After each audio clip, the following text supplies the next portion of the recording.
Hello, everybody. It's wonderful to have you all here at Temple Emmanuel tonight, and we could not be more excited for our guests. Bruchim habayim, welcome. We are so thrilled to welcome you to our sanctuary, and we're particularly thrilled to do that on the week that we read from our parsha about Joseph's brothers. And Joseph's brothers go on this journey in their life where they grow to try to understand, and he goes through a very challenging journey where he also kind of matures and grows to try to understand, and eventually the brothers are able to see each other's experiences, particularly with reference to Judah and to Joseph. They can understand each other's place. Now, this morning, my father and I had a conversation, and he told me about relatives we have who are buried in Michigan. And those relatives, my grandfather was actually, my great-grandfather came to America, and the sibling went to Israel. And so we have one family with very different experiences in those two places. And the American Jewish story and the Israeli Jewish story right now, particularly when we think about our young people, is very different in our experience. Tonight, we are so grateful to each of you for being here, for helping us to hear your dreams, your visions, so that you can be our Joseph and help us to be like the brothers and learn and grow and walk with you. Thank you. Thank you, Michelle. So good evening, everyone, and thank you for joining us tonight. I'm Amy Klein, a lay leader here at Temple Emmanuel, a board member at the Shalom Hartman Institute, and a proud and enthusiastic supporter of Hartman and its Wellspring programs for teens and college students, both here in North America and in Israel. One of the newest of those programs is the Hazon program, a leadership development program for young Israeli changemakers, including 3 such inspiring leaders and activists who are here with us tonight from Israel, along with Ronit, Vice President and Director of Hartman's Center for Israeli and Jewish Identity in Jerusalem. I'm going to let Ronit describe Hartman's Hazon program and introduce Noi, Ayala, and Yonathan, but I want to begin by framing the moment that we're in and why they traveled here from Israel to be with us tonight in Boston. We are at a moment in history when many of us are feeling despair, anger, disappointment, and lack of hope. After months of worry over judicial reform in Israel, followed by October 7th, and 2 long years of war in Israel, rising anti-Semitism and anti-Israel and anti-Zionism here at home, after the release of the living hostages, we are finally at a pivot point when so much is at stake for our future. When I look to the future, I look to Hartman. Hartman is a place of ideas and action. It's a place that has conversations that others may not feel comfortable having. It creates programs and transmits ideas to leaders, all in service of the Jewish people, Israel, and our shared future. Hazon is one such program, now in its 3rd year. It was created to answer despair with hope, to turn anger into action, and create leaders that will be equipped to help strengthen and ensure Israel and as a Jewish and a democratic state. So I thank you for being here tonight to show your support for Israel and its future leaders. After hearing their stories, I hope we'll all leave here tonight filled with hope. Ronit, I'll turn it over to you. Thank you. Thank you very, very much, Amy. This is working, right? So? Yeah. No, it is. Okay. Now it is. Excellent. Thank you. Thank you very much, Amy, and thank you all for being here. It's really, really wonderful to be in your beautiful space. And it may seem that when the war is hopefully over, and as Amy said, almost all the hostages are back home, apart from one who we're praying will be back very soon. When you talk about, and you want to talk about hope, What does that mean? What does it mean to be hoping when the world is shifting in such a way? And Israeli author David Grossman has this beautiful quote of saying that hope is like an anchor that is being thrown into the future, into the freer and better future from a desperate, difficult reality.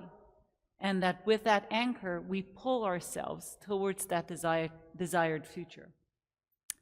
And we focus on this action of pulling ourselves as people and as a society towards that desired future. Because hope for us is not just an abstract idea of something we want to wish for, it's the actual action. We treat hope as a verb. It's a muscle. It's a muscle we want to develop, and it's a muscle we want to shape our story, the story of the Jewish people, the story of Israeli society, and the story of Jewish peoplehood in these days and times. And since I know you know Hartman, the way we tell the story of who we are is crucial to the way we will develop ourselves and develop our society. It's very easy in Israel now to be in a story of victimhood and fear and doubt and constantly waiting to see what will happen now. How will we be able to actually continue safeguarding our country? But when you talk about hope and integrate hope into a conversation, you have to actually ask, how do we take it there? How do we go forward? How do we move, as Daniel Hartman says, from being a warrior nation to a peaceful nation? Taking the huge amounts of solidarity that we saw in the streets for the hostages, the rallies to release hostages, how do we translate that to heal the social fabric in Israeli society? How do you take the ideas of Judaism, liberal Judaism, and translate them into shaping our democracy and making sure that, yes, every life counts in Israel? And how do you use that to share, to build a shared society across those very polarized divides that we have in Israeli society? And in order to be able to do that, you need both the knowledge and the values in order to build the vision, but you also need the tools and you need the community to be able to do that. And that's why we started Hazon, which is a leadership training program for students in their university, most of them in the first degree at university, a program that has now started its third year with 4 groups around the country in Haifa, Be'er Sheva, Ben Gurion University in Be'er Sheva, Tel Aviv, and Jerusalem at the Hartman Institute.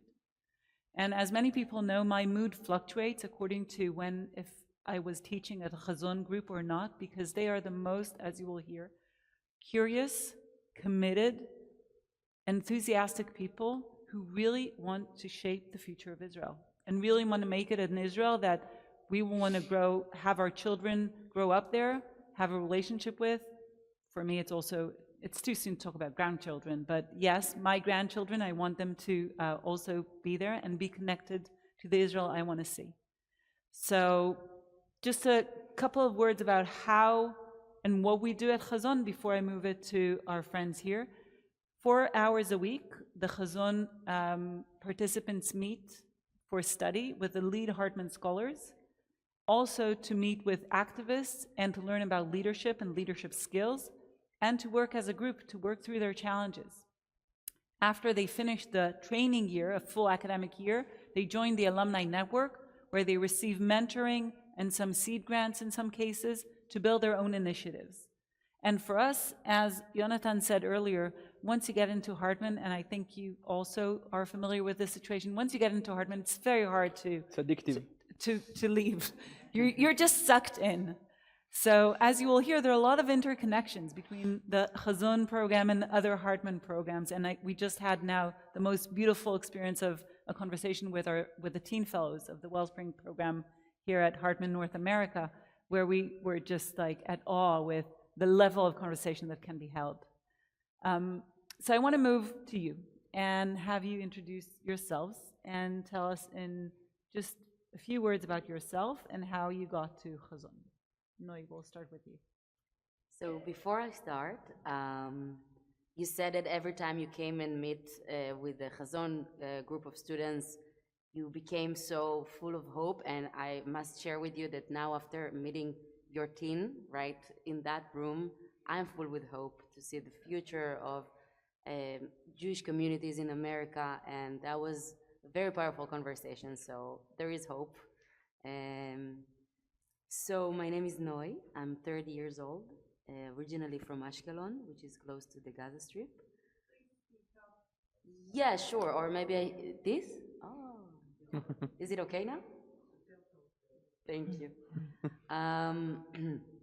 So I'm originally from Ashkelon. I'm an actress. At the moment, I'm studying psychodrama therapy. And I work in community building with the students in Jerusalem in a nonprofit. And as part of my journey, 13 years ago, I started as a dealer fellow. Now meeting them brings it all back. And my affair with the with Jewish communities in North America started. And every few years I did something. I was a Mechina counselor for people from Jewish from all over the world, and doing a program in California, in Baltimore, in New York, and it's always bringing it back, coming back to me. My Jewish identity was actually shaped in North America. The way I consider myself as Jewish was based here, and these connections and relationships that I have with my hosting families and my friends here in North America is one of the most powerful things that I have in my life. And after coming back from one of the programs in California, October 7 happened, and I got an email as a Jewish agency alumni that there is a program who wants to create Jewish and democratic, all kind of optimistic messages. And I was at the rock bottom, not optimistic at all. And I felt that these words, that I need them. Somehow I need to be part of this description that seems like utopia or a dream that I couldn't relay at the moment from where I was. And then finally I joined it, and every year we studied, every week we met, and as Ronit said, we studied and we met activists and people that are so full of hope. And I remember that for me, it was a community that I could share my struggles. At the moment, one of my struggles were that I went to acting school in Tel Aviv, and we were a mixed acting class of Arabs and Jews, and it was beautiful. It really worked. And then October 7 happened. Everybody fought on Instagram and Facebook, and everything just collapsed and fell apart. And I walked with that wound every week of not knowing, is there anything we can do? And then after joining the alumni network, my mentor from the Hartman Institute encouraged me to take my wound and turn it into action, and not just sitting aside and wait. So I founded an ensemble, feminine ensemble of me and two of my friends. One of them, we lived together for 2 years, me, Suhad, and Abir. And we were going through a process of, first of all, team building, just that we could sit together and breathe in. And Suhad and Abir, just say their background, because you didn't mention it. Yes, they are. They're Arabs, and they're from Haifa. One Muslim, one Christian. They refer themselves as Palestinians. And first of all, for a few months, we just sit with one of the leaders of Hartman, with Michal, and just team building and just learning how to hear each other's voices and how just to be at the same space without it falling apart. Afterwards, we started to learn about Judaism, Christianity, and Islam, and seeing how similar, like it's the same stories. It's basically the same stories. And now we picked a biblical stories about Lot's daughter, and we're working on a play. And for me, during the entire way, I was so scared. Is it possible now? Can we do something like that? Isn't it dangerous, risky?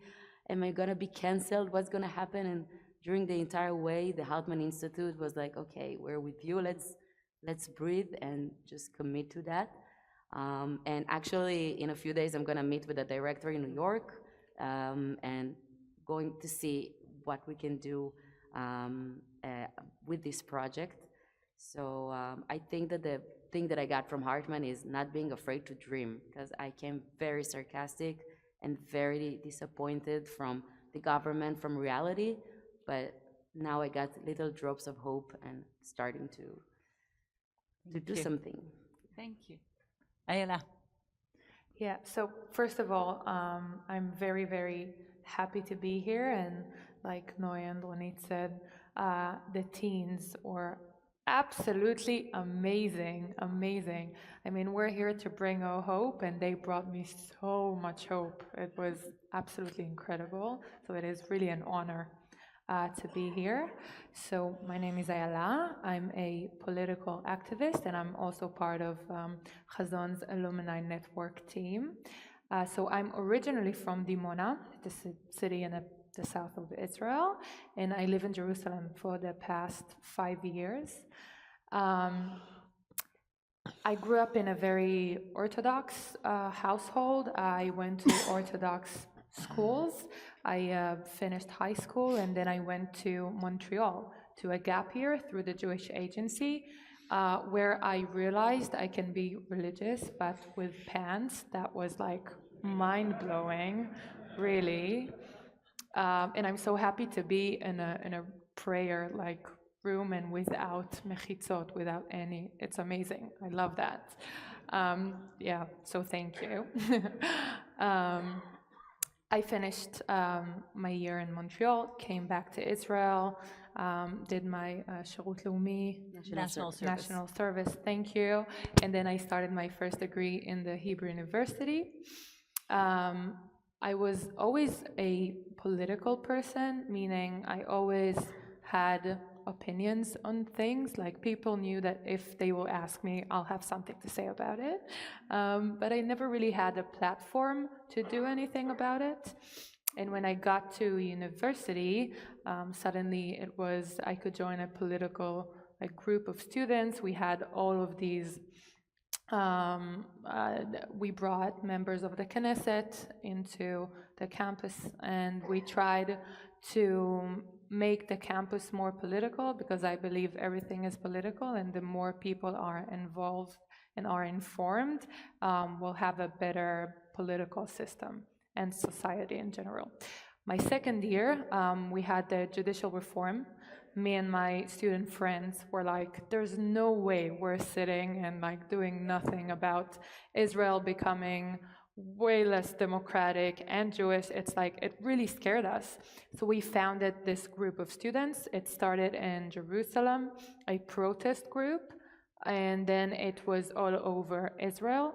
We protested together for, I think, something like 40 weeks, maybe 38.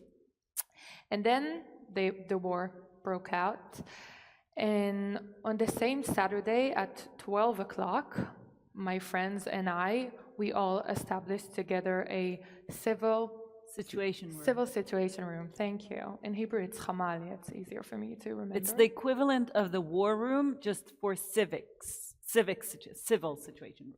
Yeah, we suddenly understood that there are people that needed to be evacuated from near the Gaza Strip because they didn't have houses to be in, and they were in active war zones, and the government and the people that were supposed to take care of them were just nowhere to be found.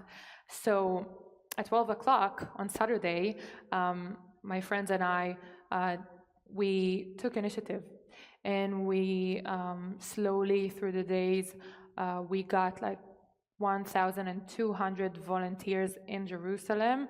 Every day, 300 volunteers worked. We had 22 teams, and we worked to bring people from near the Gaza Strip to Jerusalem. We looked for houses for them to stay, or people that were willing to open their house for them to stay with, clothes, food. How are they going to do their laundry? We had families that volunteered to do laundry for these families. It was a crazy experience, really, and it was going for, I think, 4 or 5 months after the war broke out, which was insane. And during the first days of this civic situation room, we realized that we were running for 40 weeks without having any time to sit down and think about what we were doing, because reality was throwing things that we needed to solve. And we didn't learn the tools that we need to use. Just did it like from instinct. So we went to the Hartman Institute and we were like, hey, we need help. And they said, okay, we had this like program, we wanted to open it, but the war broke out. So let's bring you guys, like 24 students that were in the civil situation room. Let's bring you every week and have you in a room that is safe, that was like very not obvious in these times, like sitting together, thinking about what we're doing, having tools, and just like holding space to everything that we felt and needed to do. And that's how I got to Hazon, and I'm very, very grateful for that.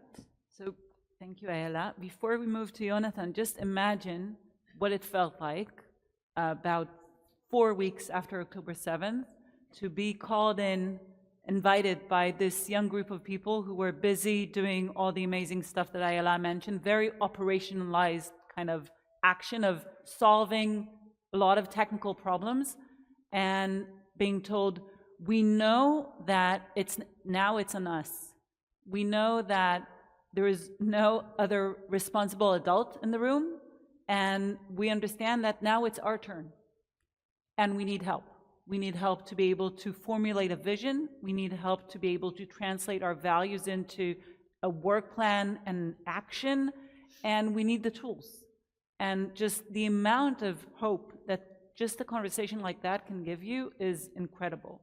And so we had we didn't plan to open the Hazon program so early in the year. We planned to wait until the academic year started, but thanks to Ayala and her friends, we started a 5th additional group for that first year. So thank you. Yonathan.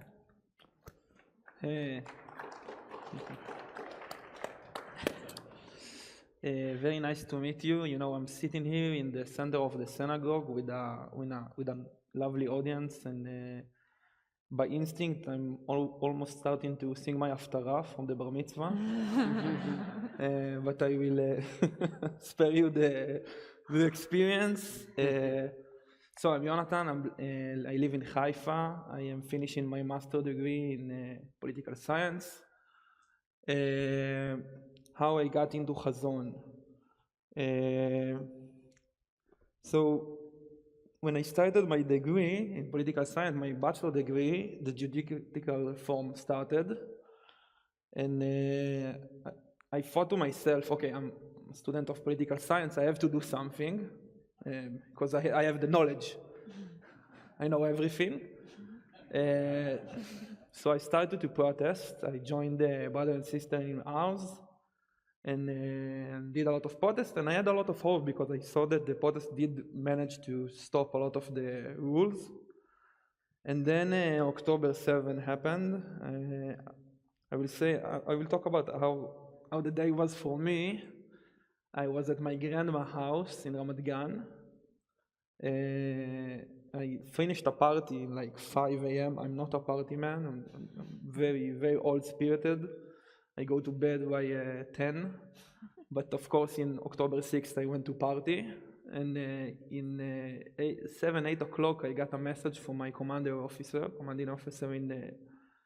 in my unit. I serve as a commander in an infantry unit in reserves, and he texted me, come, don't wait for order, just come. So I drove really, really fast to my home in Haifa, got my military gear, went to my base near Rosh Hashanah, it's the eastern center of Israel, and then we want to get to the Gaza envelope to join the fighting, but there was no bus. The army didn't know what to do, so I called the brother and sister in arms. I said, we need a bus. And they say, okay, we'll give you one. And the army reprimanded me after this. that we didn't wait for them. Can you take a bus from civilian? But we took a bus. We got to Kfar Aza on October 8, in night of between October 7 and October 8.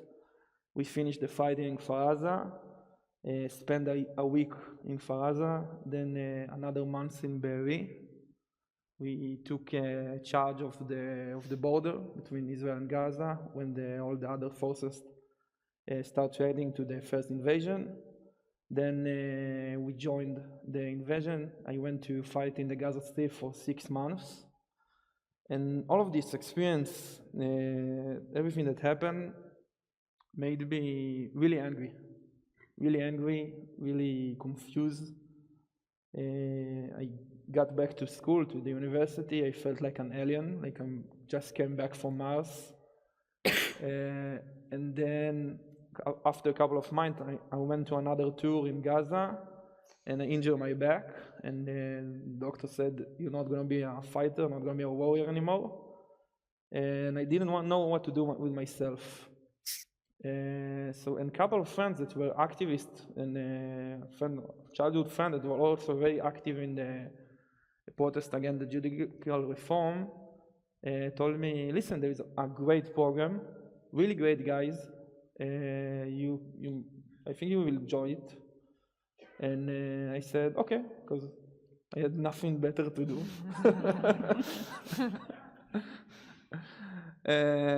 So I joined the Hazon program, and surprisingly, it was a healing process. I could process what I've been through. I could talk about the situation in Israel. I made friends,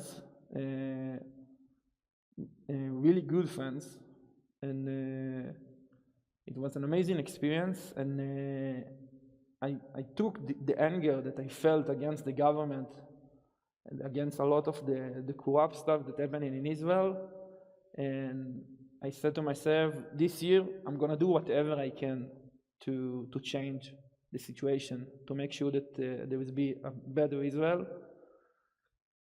And so I started doing a lot of activism work. I joined the Social Justice Center. It's a non-profit organization that runs center in 24 different cities in Israel, from Netivot to Kiryat Shmona.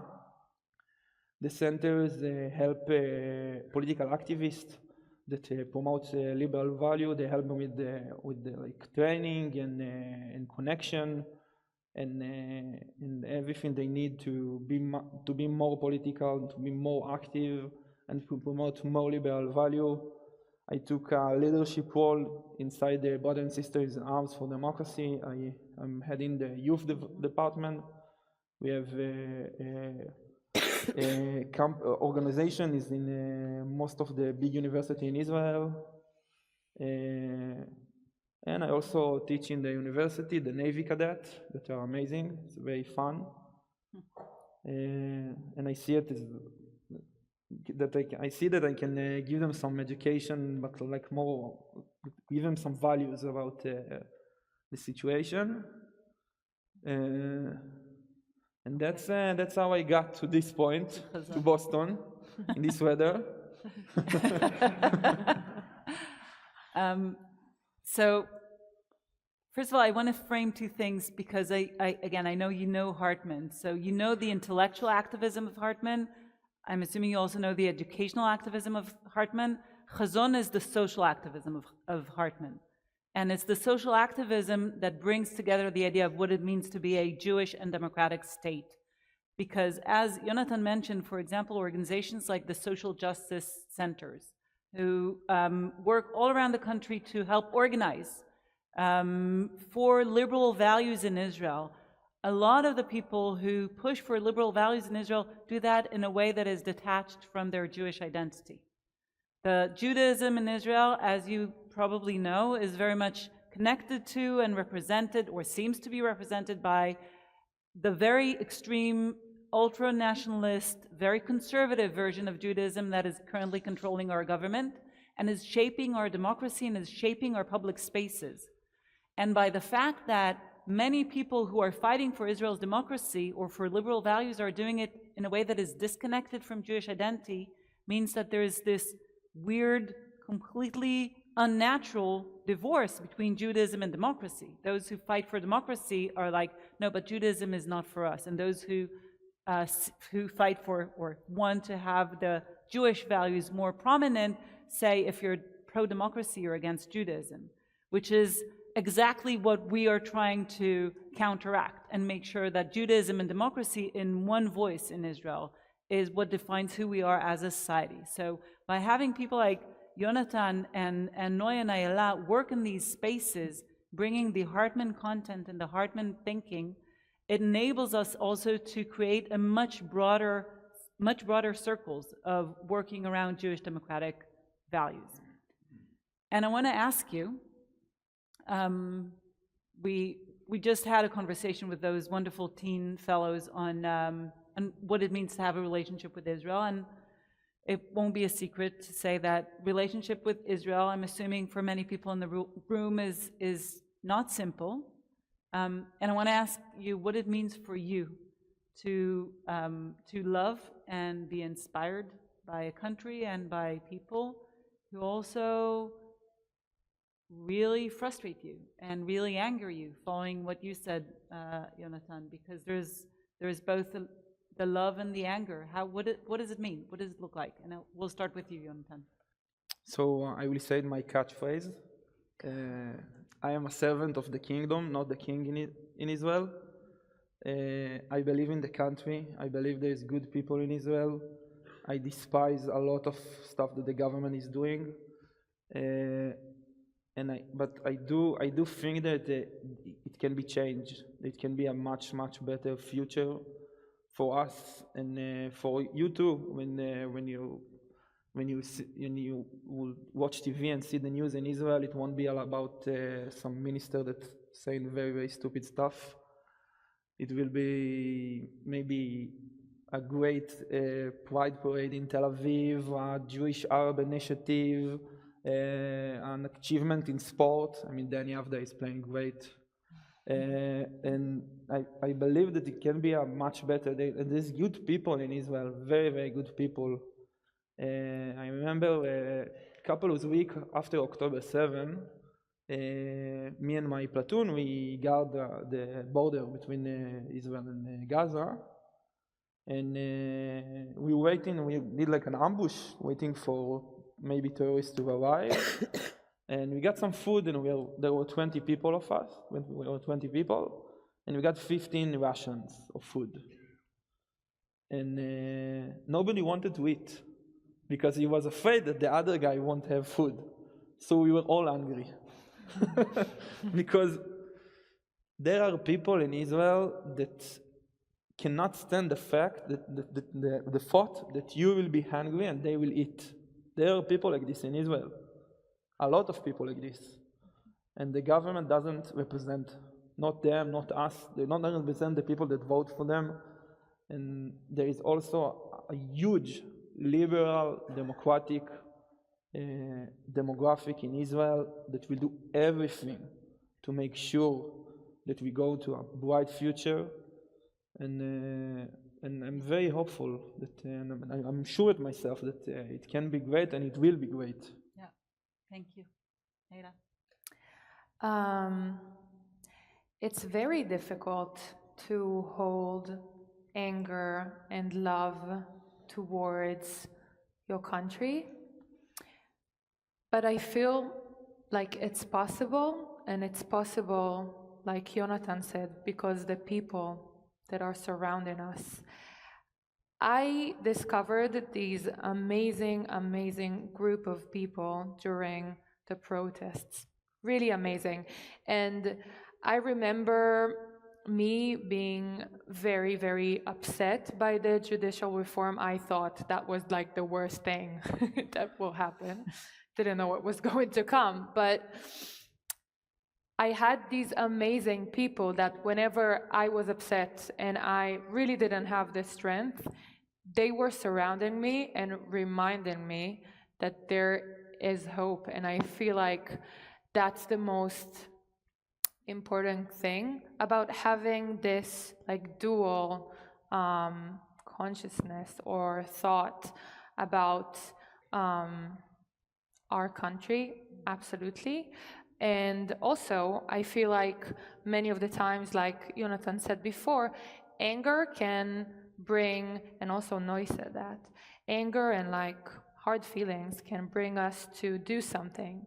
So every time I saw the news and I was very, very upset by whatever stupid thing they said, one of the ministers said, or whatever, the situation itself, I used to go out and do something about it and remind myself why I love this country so much, because not only me and my friends were outside, but a lot more people.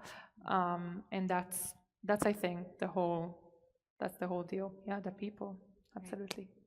So no, I want to add to I want you to answer that question too, but I also want to connect it to then how do you transform the anger and the frustration into hope and into action and agency?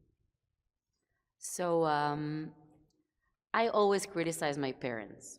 And they ask me, why do you do that? We gave everything that we can for you, in our entire love, all of your needs are fulfilled. Like, stop coming and pointing when I was 7 years old, you did this and that and that. And then I tell them I do that because I feel safe and because I love you. And for me, criticism is a love language. If I want to change something or understanding something, so I'm facing that, and I'm encouraging you to speak with your parents. Only my mom can do that, my dad can't.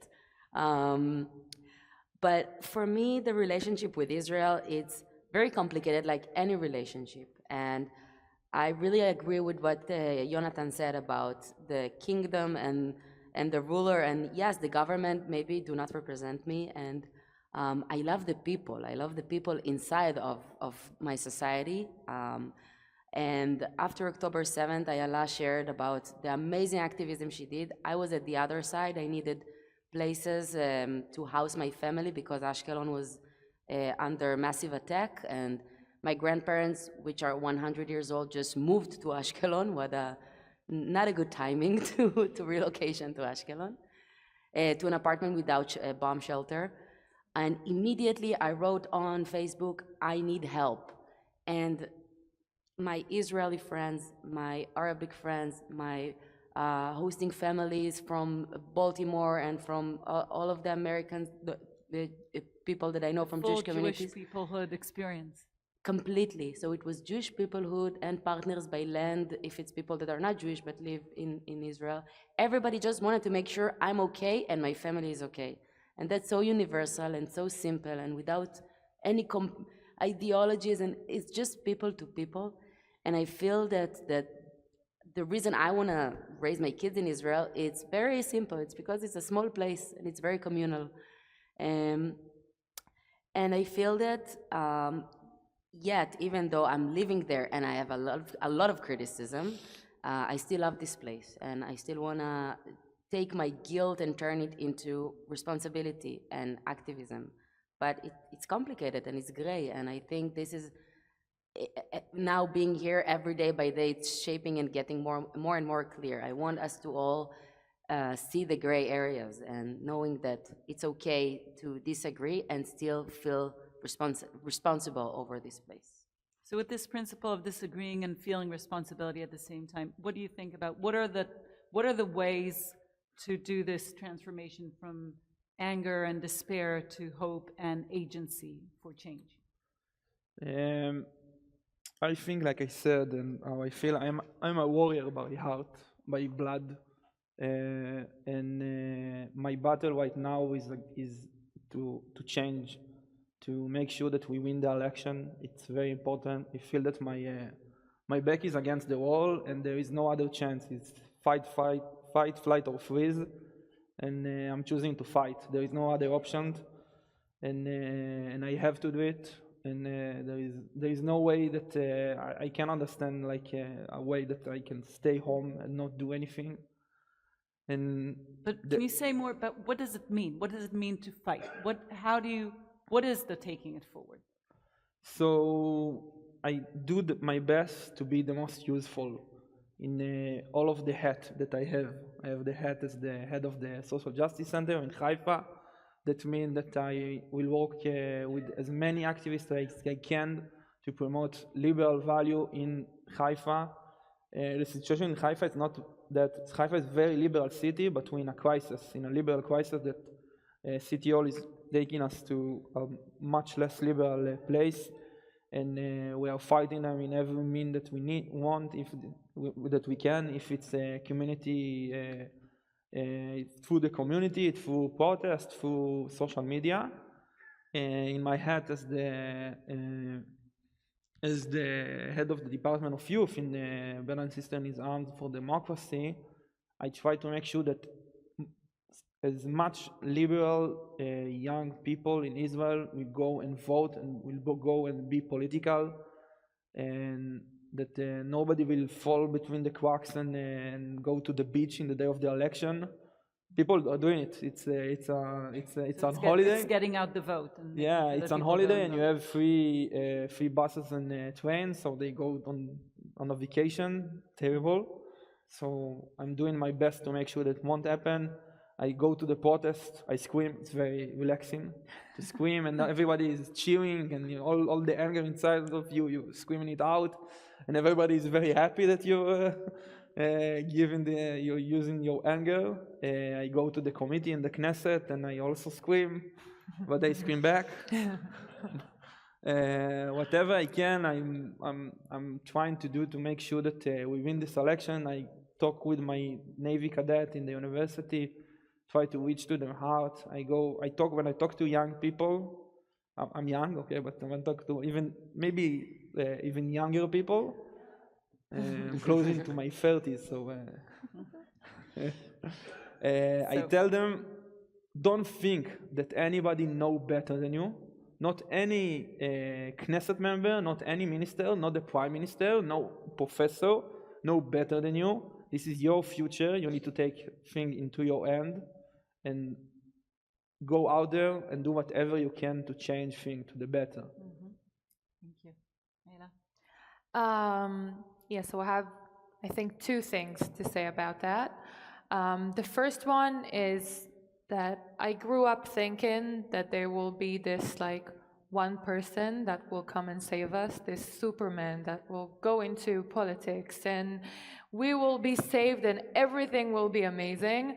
And I've come to realize that that is not going to happen. So I definitely realized that what is going to happen is a group effort.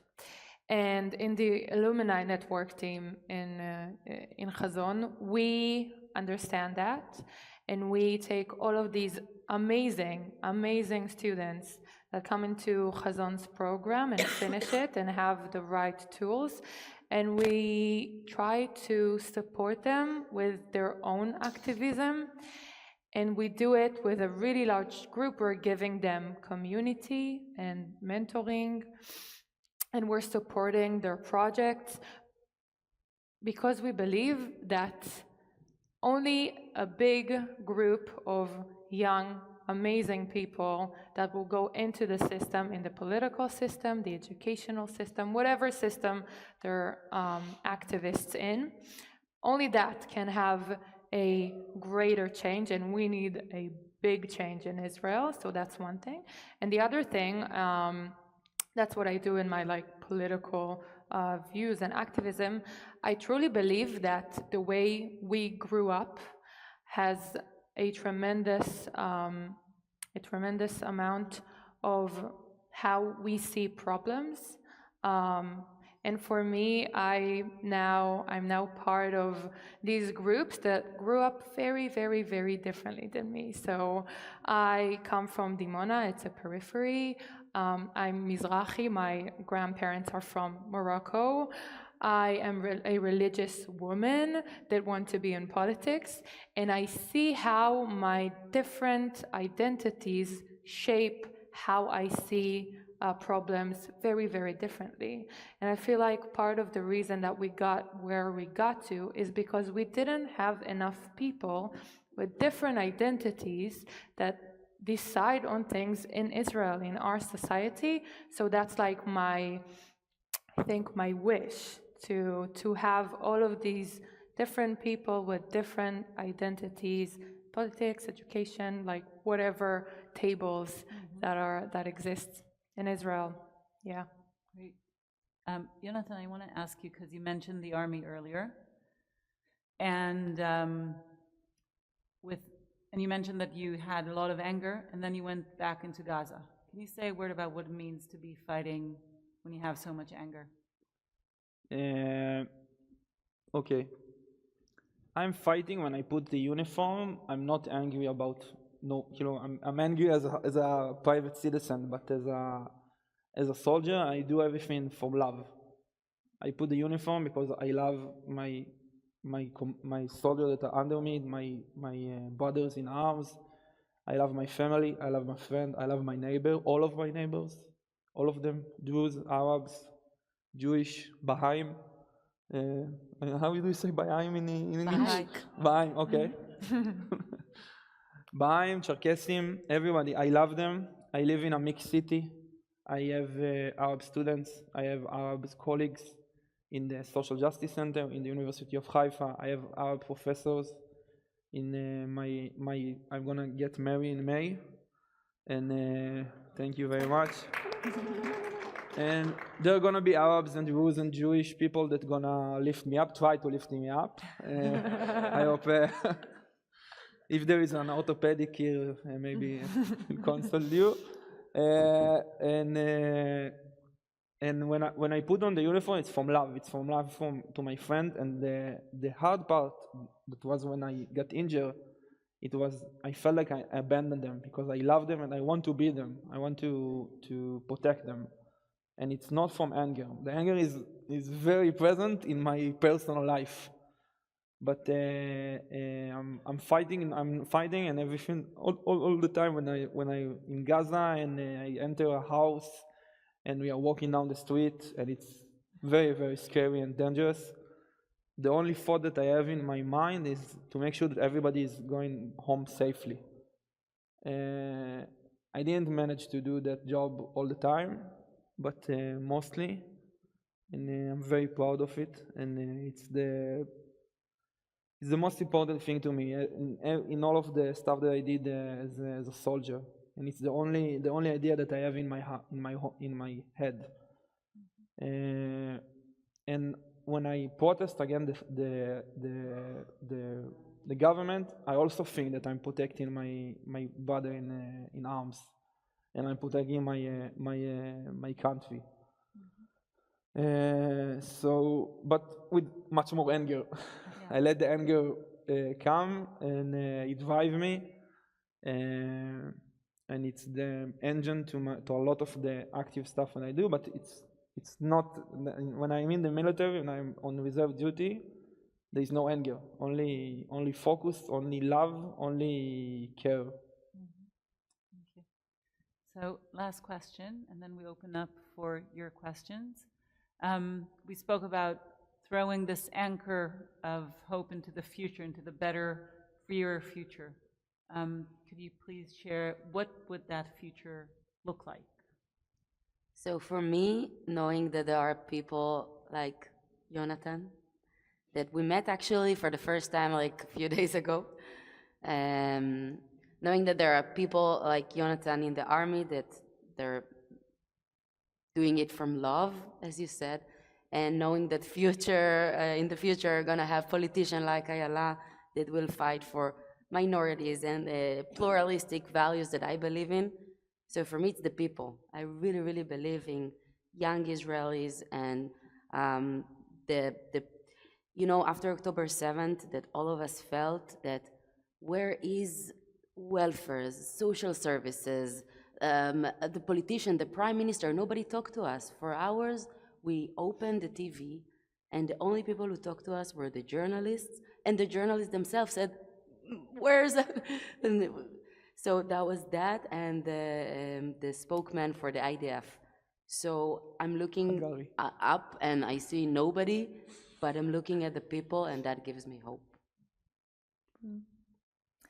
I really hope that in the future we will be able to have complicated conversations and conversations with people that are total opposites of me. If it's politically, if it's any other topic, I feel like it's a real problem. We cannot have complicated, tough conversations.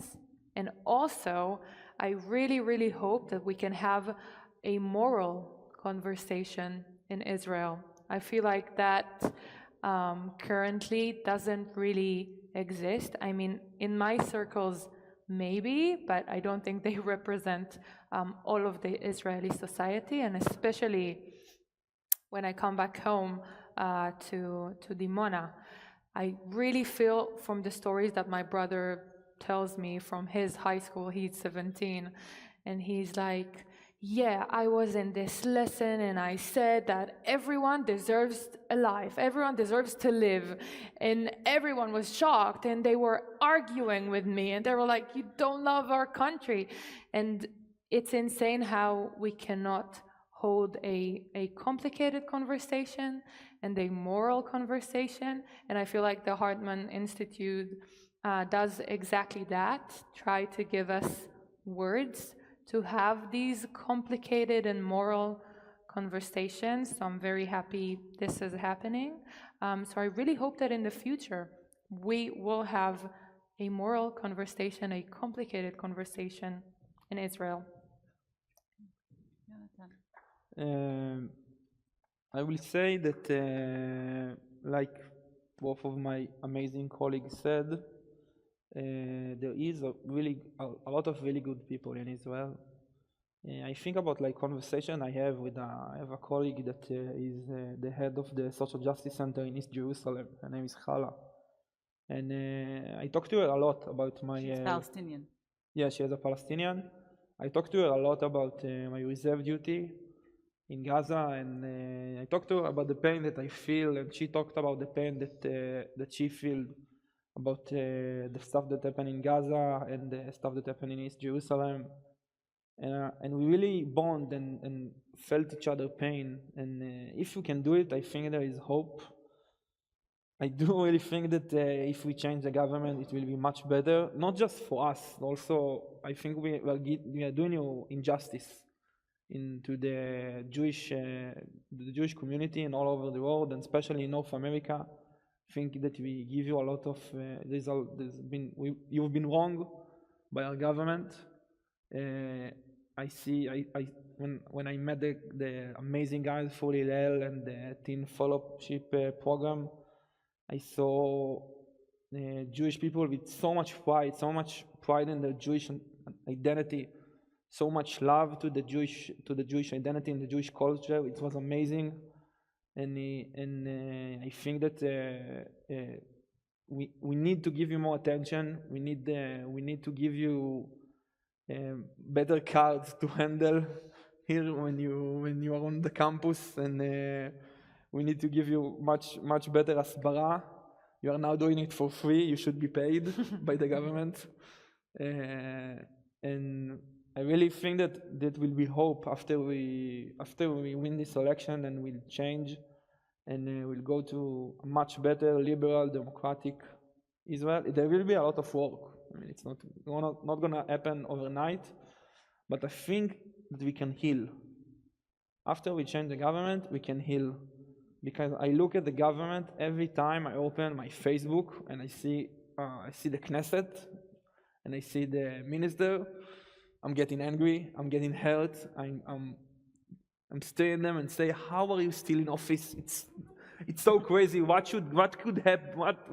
What worse can happen that they don't change the government?" And we cannot heal and we cannot grow until we change. And when we change, I have a lot of hope, and I'm very empowered from my 2 days here in the States. It's my first time in the States, which is amazing. It's like meeting a pen pal that we've been writing with each other in like 29 years, and then you meet them for the first time and give you a lot of hugs, a lot of hugs. So it's an amazing experience. And I want to come back to Boston. I think that's a great point to turn to you and hear your questions or comments. So yes, please, Amy, you're facilitating, right? Great. Thank you. You're with the microphone. Let me just say, every time I go to Israel, I'm absolutely amazed by young Israelis. And you guys are a representative of that. I have two questions, one of which Amy might have to answer. But my first question is there any effort to try to get Haredim, young Haredim, to be part of this? I mean, all the publicity and discussion we see here is whether or not they'll serve in the IDF, but you're talking about a different issue. Will they join organizations to improve civil society? My second question, where's Amy? I remember years ago when I went on one of the Hartman trips, we went to Micha Goodman's Institute, where he takes young Israelis out of the army, gives them civic lessons. I forget whether it's 3 months or 6 months, and he described having groups all over Israel, alumni. And my question related to that is there any relationship between the two efforts? Wonderful. So I'll answer two excellent questions. I'll start with the second one. Yes, definitely. There are 10 participants of Hazon who were in Mabua or are now in Mabua, either working there or were there. So there's a lot of interconnections between Mabua, Micha Goodman's organization, and Hazon. There is also a lot of, there are places where we complete each other, because Hazon is more, both programs have both the activism and the making sure that we're all around, as Ayala said, that we're all around the table, even if it's a more diverse community. Mabua is making sure that there is a pluralistic space for everyone. Hazon also ensures pluralism. I think Hazon has a bit more of the activist political edge. And so that's how we complete each other. So that's to your second question. Yes, there is a lot of connections. By the way, the Hatikvah group also had I don't know, was it in your year? Because Yonathan, last year there was a Mabua event that was done together with the Hazon participants or Hazon alumni. Yeah, for Tisha B'Av. For Tisha B'Av, yes, so it was in the summer. And to your first question, we try to have, every year, every one of the 3 years that we've started, we had a Haredi applicant and even someone who was accepted to the program. And in each case, for technical reasons, but I'm assuming it wasn't just technical reasons, they didn't continue. It was too hard. The level of pluralism and liberalism of the discussion in the group. But I will say that, and that's not within Hazon, but Hartman Institute is bringing in voices from within the Haredi community. We are working on how do we create these connections. And outside of Hartman and within the Haredi community, there are initiatives of young Haredis who are trying different efforts. So yes, what we see and hear is the political leadership of the Haredis, which is really bad. I'll say it very clearly. I mean, it's not good for the Haredis and it's not good for Israel. But there are initiatives that are more grassroots and bottom-up that do that kind of effort. I think there is no other choice than to integrate the Haredi into the society from so many point of view, from economic, from security, from social, and when you look at the society, you have to integrate them, and you have to do it with a much bigger reform than the stuff that are on the table. You have to go much deeper. And if I can add, I'm working in a nonprofit, and we open in the center of Jerusalem social dorms at the building that used to be a hostel, and because of COVID and the war, it's closed, and we took over. And some of the students who live there are Haredi and want to integrate. And there is another nonprofit who rents from us, and they help Haredi to have like army service, but like optimal army service that will fit their needs. And I was surprised because, you know, again, all in the media we get like big headlines, but then when you see people to people, there are such a variety of people who want to integrate. So for me, that was a great learning. Thank you.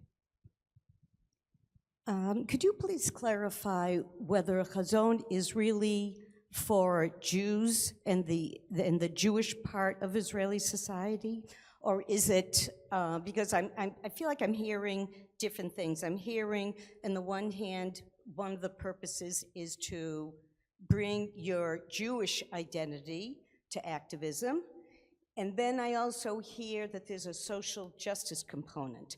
Is the social justice component geared towards Jews, or is it geared towards all of Israel? Can you clarify? So that's an excellent question. The Hazon program is for Jewish participants, the leadership training program, for a few reasons. First of all, just because the cohort, Jewish students in Israel are usually older than the Arab students, because Arabs go into the university at a much earlier age because they don't go to the army. So there's an age gap. We have a sister program called Diraya that is run by the Hartman Center for Shared Society that works with young Arab students in Haifa and in Beersheba. But your question is beautiful because part of the Jewish identity that we want to develop and to encourage in Israel is one that sees social justice for everyone, for Jews and Arabs alike. The way we want people to formulate and develop their identity, their own Jewish identity, is through the connection and relationship to the other, the Arab other, in Israel. So shared society is one of the topics that we work on. It's part of the curriculum. There are 2-3 sessions even going to be this year around issues of shared society and the identity of Palestinians who are Israeli citizens.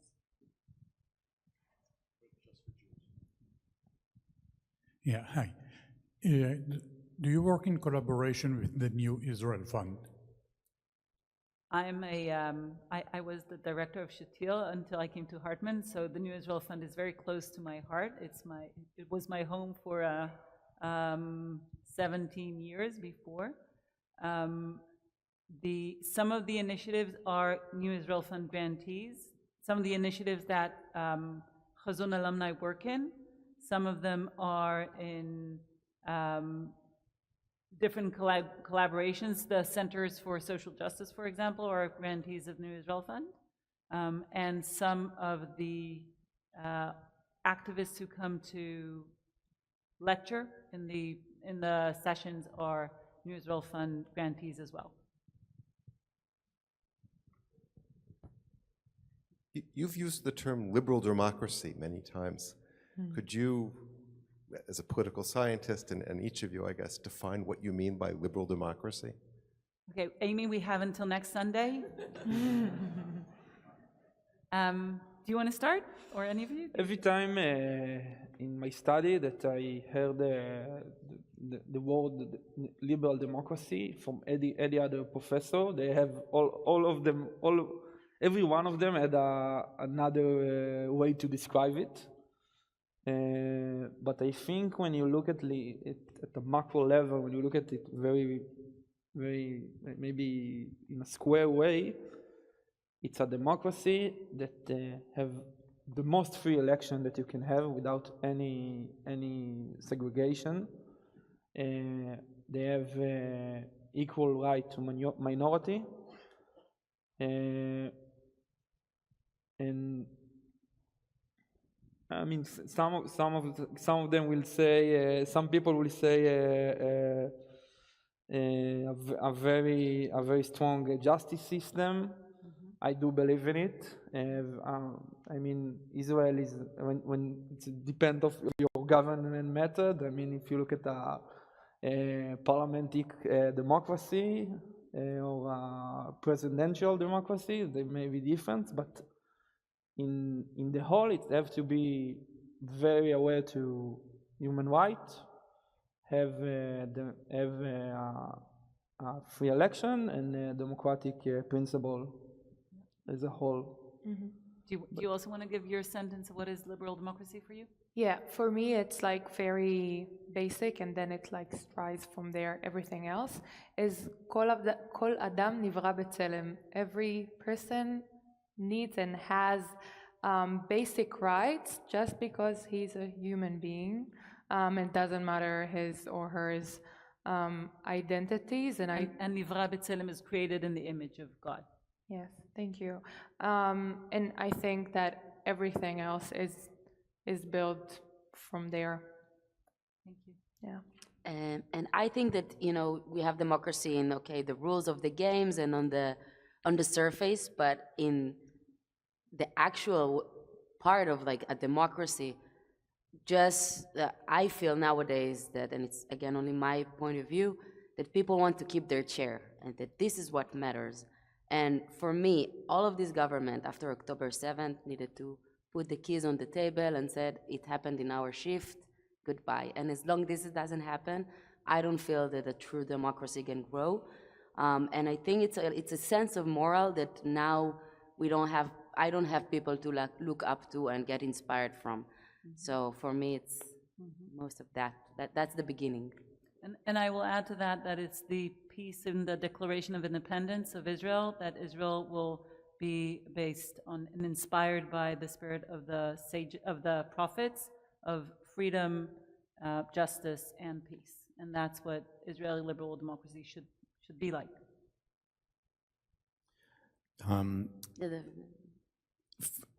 The first question is, what can you tell us about especially in the last year, the soldiers that decided to not show up in service when they thought there were no clear goals in the last incursions? And how is it viewed in the society or in the army? And my second question is, how do you deal with close family and friends that they are in completely opposite sides of the political spectrum or religious? I would like to answer the second question. No, because it just reminds me a lot of stuff. My fiance's family are settler from Judea and Samaria, and are from half of them are settler, half of them are Haredim, from Yemen descent. So, and we get along great.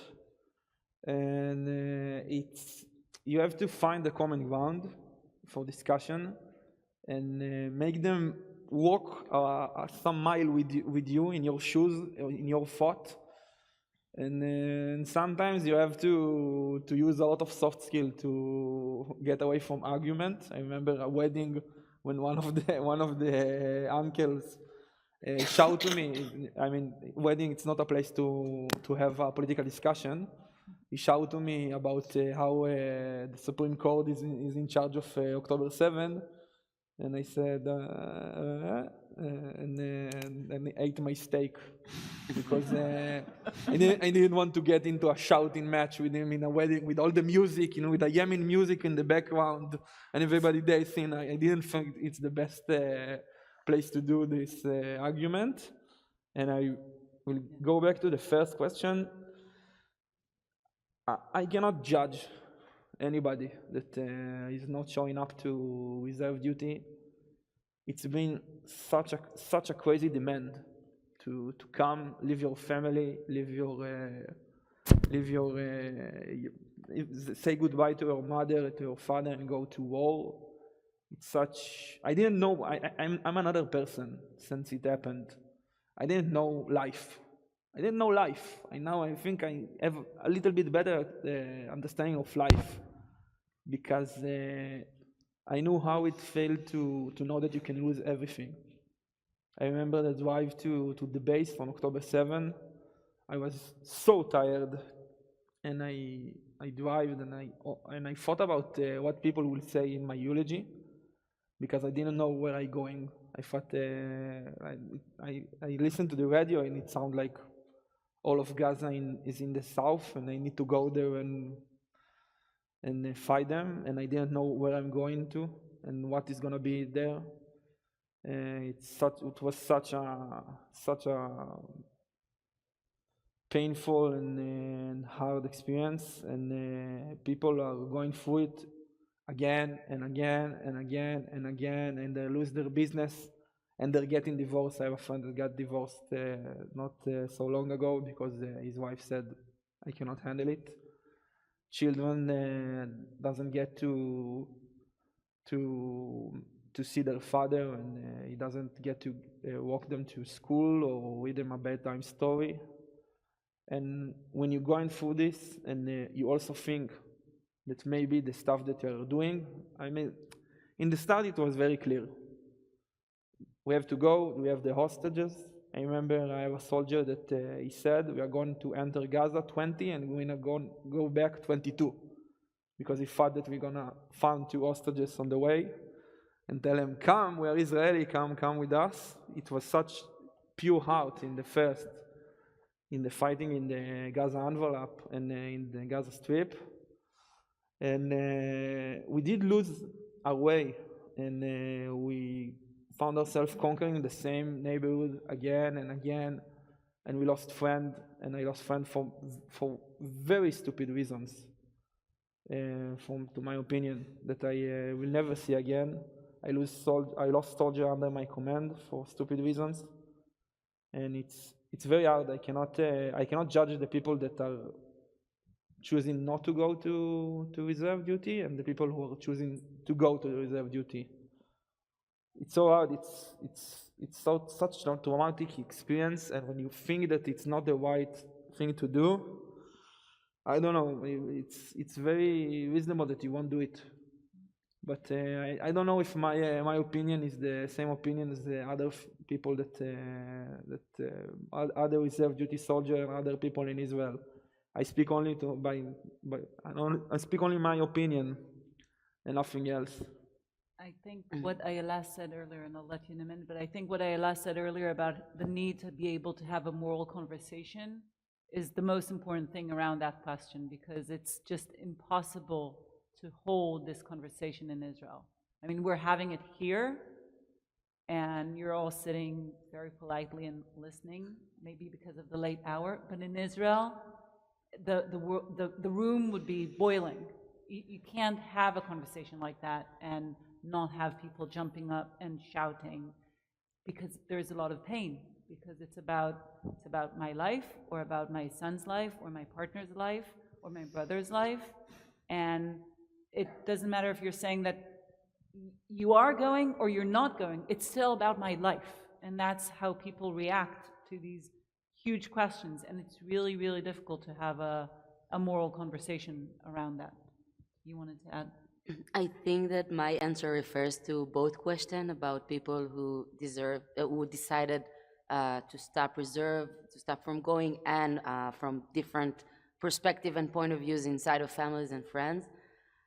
We are a nation in trauma, and now it's like we are just starting. It's only the beginning of getting to the phase of the post-trauma, and it's going to be a long process of many, many years.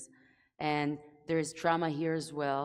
You're facing so many things, and I think this meeting is extremely important and significant, because now I get to see what's happening here, because I only heard from my people on the phone, but there's a lot of shared trauma from so many different aspects, and I think that we sometimes just need to, breathe into that, and not a lot of people talk about it enough, but the rate of suicide is very, very high, of parents of Nova survivors and people from the OTEF and people who lost their family, or people who just saw things that changed their life completely. So I think, therefore, because of the trauma, the tolerance and the capacity of holding moral conversations or dealing with decisions like, I'm not going to go again to the army, is very, very low.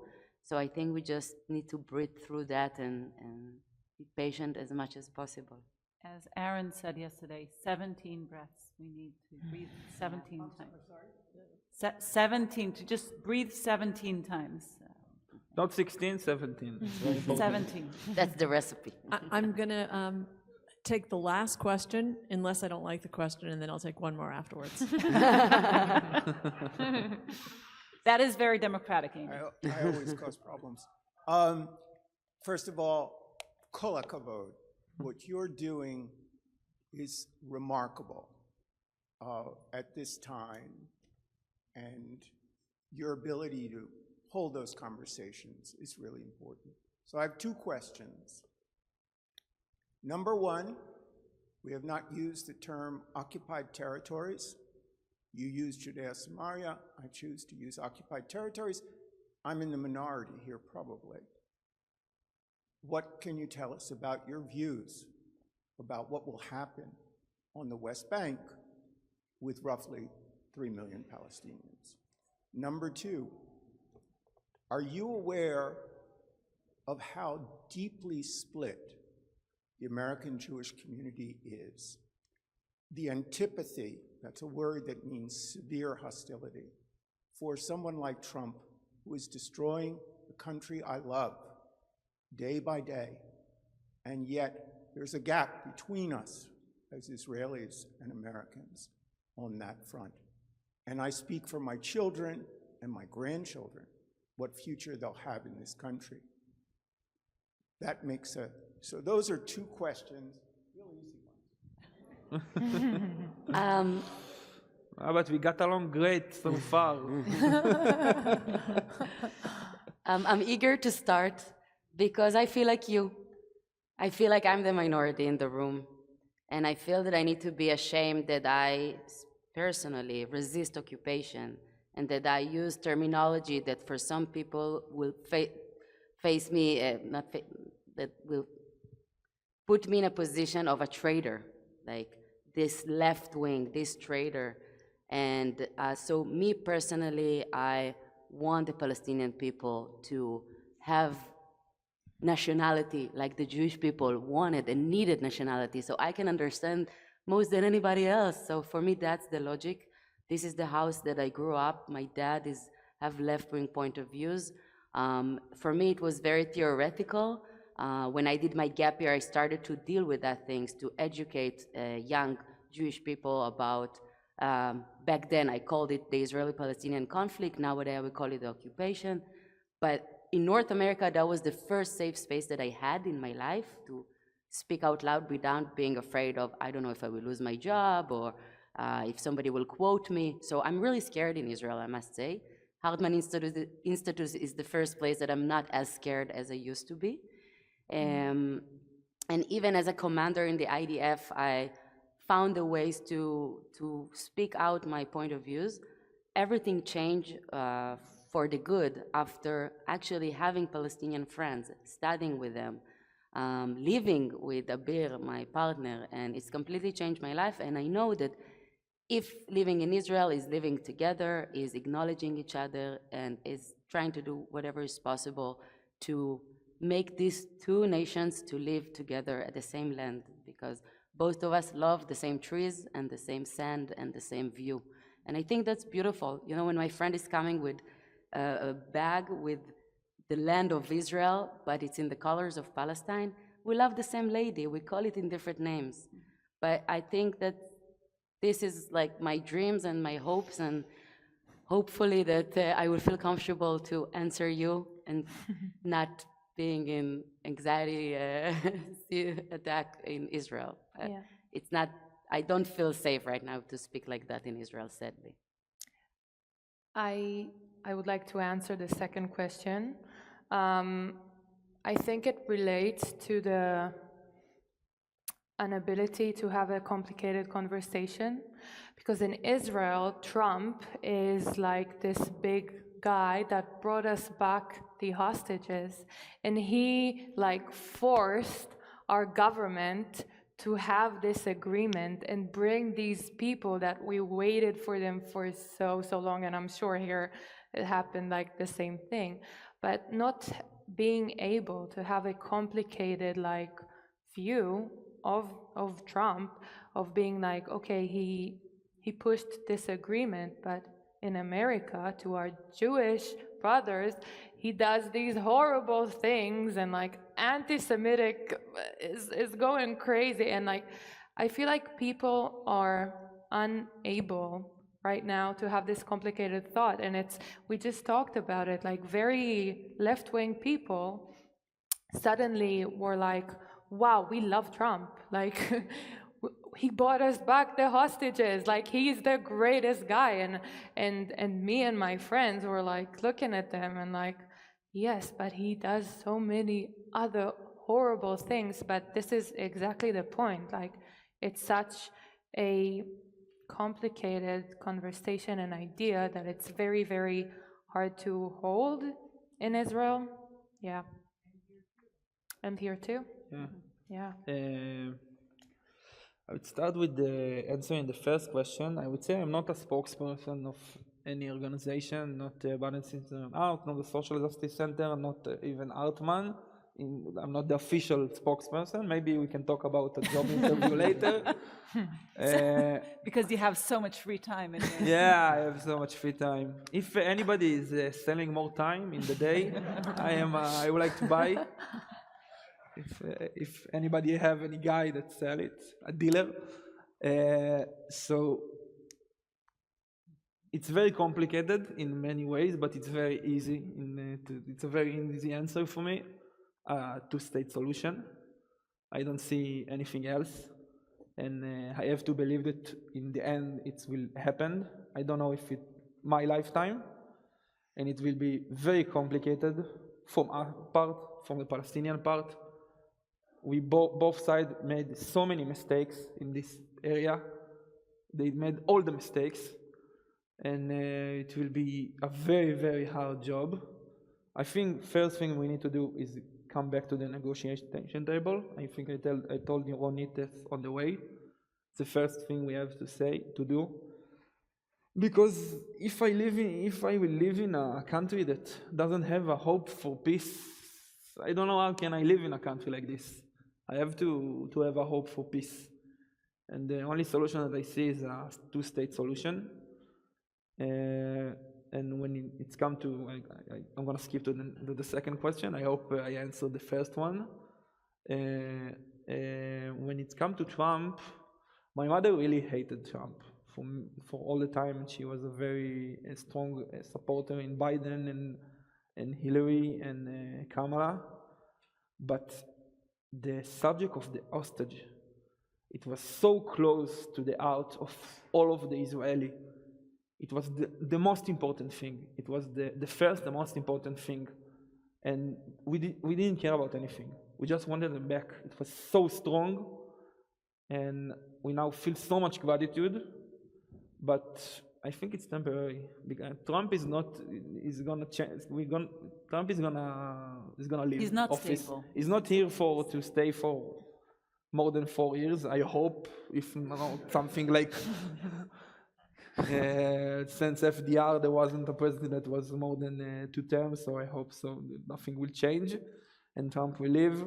And we need to look on the long term and to see how we still uphold for democratic and liberal view and support Israel. And to do it, it's very complicated. You need to think about stuff in the way, understand that you support a country to cause pain, and not be blind to the pain it causes, but to think how you can make sure that they cause less pain, and to support them, and to support the part that want to cause less pain and is encouraging the peace. And to support the country with a lot of complexity. Israel is not straightforward. We are very, very complex. We have so many. I mean, the country of the Jewish people, 10 million people, 10 billion opinions, and it's very complicated. But you have to think to the long term and to see how can you, like Ayala said, make this conversation. It's a very complicated one, and make sure that you support Israel, but don't compromise on your democratic and liberal views. Thank you. So I want to, when you asked the question about Judea and Samaria and the occupation, I had a moment of reflection. I was like, oh wow, we're using the words Judea and Samaria, and as someone who uses the word usually West Bank, it made me think that I've become. So I heard. So I usually use the West Bank and the And it made me realize how much, in the effort of broadening the conversation in Israel about the challenges of what it means to be in control of other people, we have, or I personally have, changed the language in a way that I hope more Israelis will be able to hear me. Now, it doesn't mean that I think it enables, there's greater potential for that.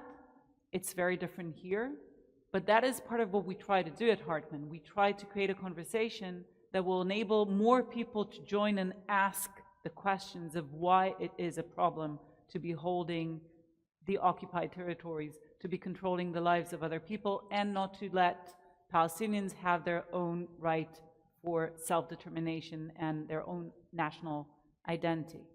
And so it is a challenging question of how to do that and hold the social coalition that we want to create at the same time.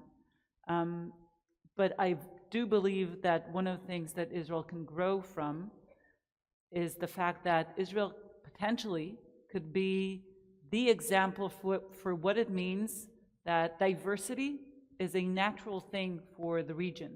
Diversity is what the Middle East should be about, and not just Israel itself, but Israel and its neighboring countries. And so my hope is that we will be able to translate those ideas into something that will not only happen within Israel, but also happen in the relationship of Israel and the other countries around it. And before I move it to Amy, I just want to say thank you to all of you for being here and for being with us. It's a very long, and as my friends, my wonderful friends here said, it's a long and it's a difficult journey. It's a path that requires a lot of patience and a lot of pacing, and it takes time. But doing it together with you makes it so much deeper, and in many ways also easier, because we're being held by you, and we're being held by all the perspectives that are here in this room and in the relationship between Jews in Israel and Jews here in the United States. So thank you. Thank you. I thank you all for coming, and I thank you for bringing us the hope that we so desperately needed. Thank you. Thank you so much. Thank you very much. Thank you. Bye-bye.